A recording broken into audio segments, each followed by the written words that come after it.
One of the problems with Mormonism is that on occasion it condones murder.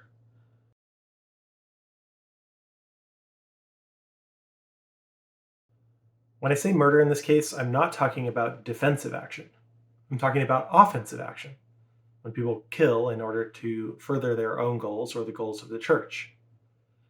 A really clear example of this occurs early in the Book of Mormon. A man named Nephi is tasked by God with retrieving scriptures from a city leader named Laban. Realize in this case, the scriptures are Laban's property, they belong to him. But it's Nephi's job to go get those scriptures, even if that involves stealing. Despite efforts to negotiate with Laban or to purchase the scriptures, Laban declines.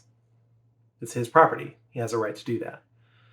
So, entering the city late at night, Nephi stumbles across Laban and finds that he has passed out drunk. In this case, he plans to take Laban's clothing in order to deceive Laban's servants into allowing Nephi to steal the scriptures. This is super dishonest, and it's theft. Totally wrong. But for some reason, Nephi is also inclined to kill Laban.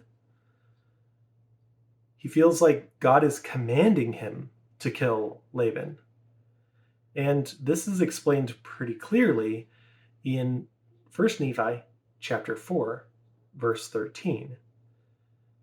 Behold, the Lord slayeth the wicked to bring forth his righteous purposes. It is better that one man should perish than a nation should dwindle and perish in unbelief. You see what I mean by offensive killing? Laban didn't need to die. Killing Laban didn't actually help in the acquisition of the scriptures, theft though it was. The purpose stated here seems to imply that killing Laban will actually help people be more righteous somehow. But people have a right to choose, don't they? How does killing a man who's choosing wickedness end up justified in the eyes of God?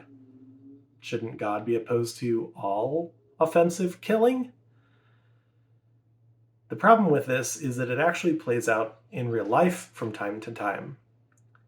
The most prominent example is one where Joseph Smith ordered 2 of his men to kill a judge.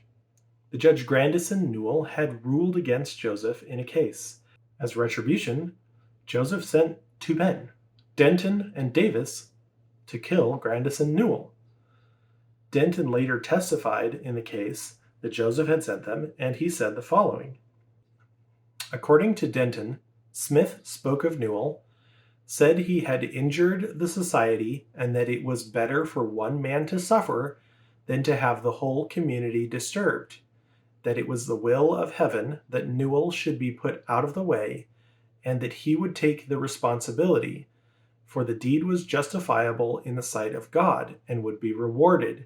You can see the problem here, right? Mormon scriptures were used to attempt murder in real life, making it sound like this action was justified before God.